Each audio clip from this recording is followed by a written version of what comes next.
Recognize her?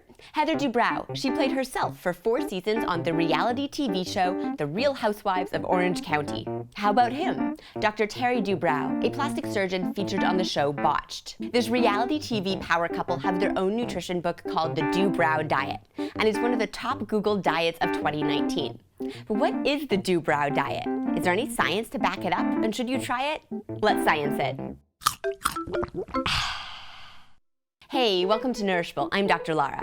The Dubrow Diet is a low-calorie intermittent fasting plan that not only promises weight loss, but also to activate your cell's anti-aging potential.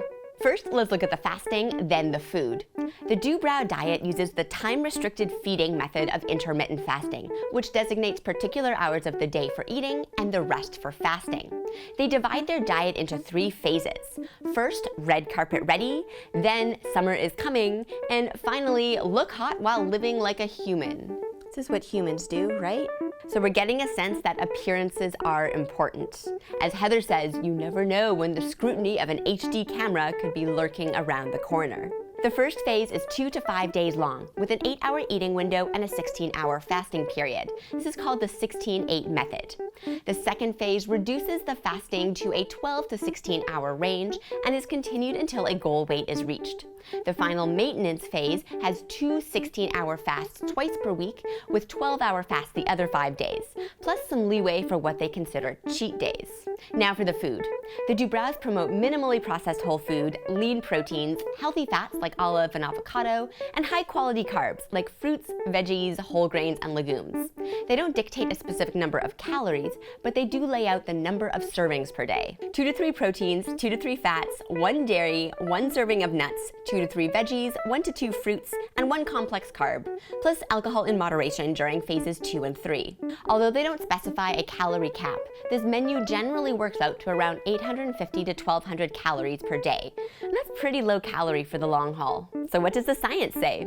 The Dubrow diet hasn't been studied exactly as it's laid out here, but there is a growing body of evidence around intermittent fasting.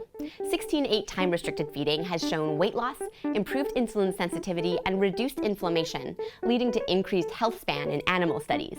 Human studies are very promising too, though they haven't been long enough to know whether time-restricted feeding can fend off age-related diseases, or whether there are any risks in the long term. Plus, the jury is still out on exactly what the best fasting pattern is. 16 hours? 12 hours? Alternate day fasting? The consensus of science today says to consistently aim for an eating interval that is separated by a few hours from sleeping.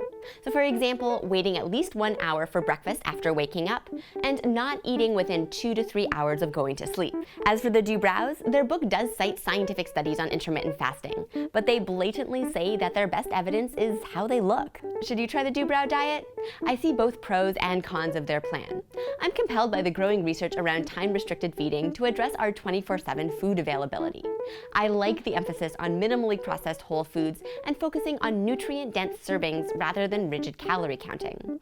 And though I hate that they call them cheat days, I appreciate that the diet allows you to go off plan for special occasions. Because what would life be like if you couldn't enjoy some birthday cake? But there's a bunch of things about the Dubrow diet that I don't like. Actually, some that make me cringe. Following the designated number of servings yields a really low daily caloric intake that I don't think would be sustainable in the long term. Plus, it frequently lacks sufficient intake of important micronutrients like calcium and iron.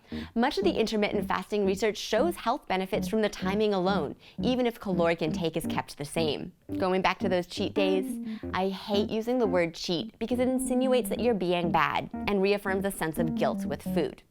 And most importantly, this whole diet is solely motivated by appearance. Everything from the diet phase names like red carpet ready to the focus on always needing to look hot. And by hot, they mean young and skinny. It makes me cringe. Aging is a privilege.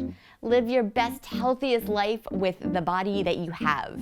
My take, the Dubrow diet is intermittent fasting rebranded by reality TV stars. While there is promising research around time-restricted feeding for health, their diet is unnecessarily low in calories, and their appearance focus reaffirms negative body image. Talk to your personal physician or dietitian about whether time-restricted feeding can help you reach your lifestyle goals, like maintaining a healthy blood glucose metabolism or staying active with your kids. But skip the Dubrow diet book to save yourself from the toxic body image stereotypes. You're better than that. That's what science tastes like. Thanks for tuning in to Nourishable. Check out my video description for all my references, leave me a question in the comments, and share, like, and subscribe to stay up to date on all things nutrition.